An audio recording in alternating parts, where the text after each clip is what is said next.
atsika roa vo niatomboka de sotoko kanefa indrisy fanandao aianao taty aoriana. Oh baby kananjary fijaliana fomaratra no navelanao lasenao ka de nandao lefty efa tavela sisany hoindro tazako eo. Oh baby tsy niverina intsony anekafindrany fony baby zaho ambola ty life ity niriko e odory indrisy anefa tatara sisireny ka olokafo manakatony life ankehitriny nararo ny fokony lozanao ianao tsy nieritreritra fa tonga de nandao lasa ianao nandeha fa nahita afatany za ty mianjady fa orina trany antrany za naminavinanao avy tsaratsara indrisy nefa fany atsika ijany no tantara raha nitsika rotso adiniko mandrakizay na tereko na te tsapako fa tena namevay nireko hatrizay hoe mba hoenao ny alaiko fady nefa lefity vo nanomboka tera vasaady reo zava-pitatsika tsy ho voafafako atao tsaiko satria ny amin'ny alinara de ny anaranao no atsoko tsy mampaninina raha nilozanao ny foko fa velao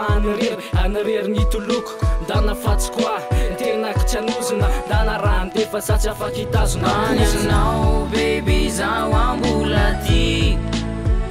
life ity niriko e odory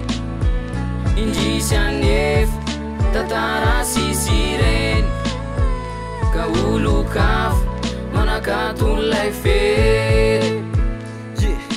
lozanao foko nefa mbola tena ty velomany napetraka koa de lasa ianao satria nahita olo-kafa tany hoany de farina ty za tsy manatsiny ty de vitanao narina ohatrany zoridirany nanaovanao anah tsy tazona lahelo ana de tovoka sepitra fa sa mazaka onjam-piaina any amin'ny sipahafo zany anala fanaintaina fa ohatra tanteraka na eny kozinao tsy nisalasala ianao ny kozy hoe andao life tiavatsika atao nandalo sy ny serana de nilozanao akily tena tompo toerana ty efa tsy anjara ka omeko tsisy sara ty raisara ny tanako atao veloma farany malariny ato anaty tsy koa fa ifaliana kozy koa ny lisany eto atany fijaliana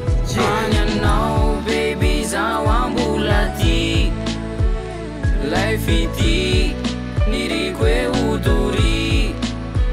indrisy anefa tatara sisireny ka olokafo manakatony life any anao baby zaho ambola ty life ity niriko e odory indrisy anefa tatara sisireny